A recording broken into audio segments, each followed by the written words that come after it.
কক্সবাজার সমুদ্র সৈকতের সুগন্ধা পয়েন্ট এখন পরিণত হয়েছে লোকারণ্যে। সাপ্তাহিক ছুটির দিন হওয়ায় দূর দূরান্ত থেকে ছুটে এসেছেন পর্যটকরা। শুধু সুগন্ধা পয়েন্ট নয়, সৈকতের লাবণী, শৈবাল, কলাতলি সব পয়েন্টে পর্যটকের উপচে পড়া ভিড়। ভ্রমণে এসে এসব মানুষ মেতেছেন নোনা জলে সমুদ্র স্নান, জেটস্কি, বিচ বাইক ও ঘোড়ার পিঠে।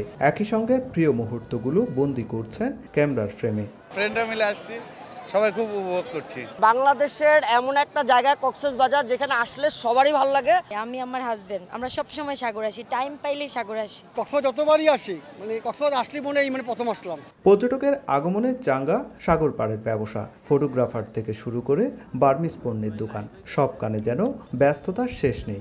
আজকে মোটামুটি পর্যটক প্রচুর আছে, এই একটু ব্যবসা আসতে একটু ভালো হচ্ছে। পর্যটক আসছে আমাদের কাছ থেকে শামুক, ঝিনুক আর পালের জিনিস বেসেট এগুলো নিয়ে যায়।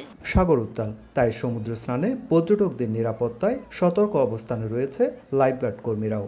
লাখো পর্যটকদের মধ্যে আমরা চেষ্টা করতে কেউ যেন বিপদে না পড়ে। পানি খুবই উত্তাল রয়েছে, পানির টানটাও বেশি এবং বড় ওটাও হচ্ছে। এদিকে সেন্ট মার্টিনে চলতি বছরের নভেম্বর থেকে শুরু হচ্ছে পর্যটন মৌসুম। আগামী বছর ফেব্রুয়ারি মাস পর্যন্ত ভ্রমণ করতে পারবেন পর্যটকরা। সুজাউদ্দিন রুবেল, সময় সংবাদ, কক্সবাজার।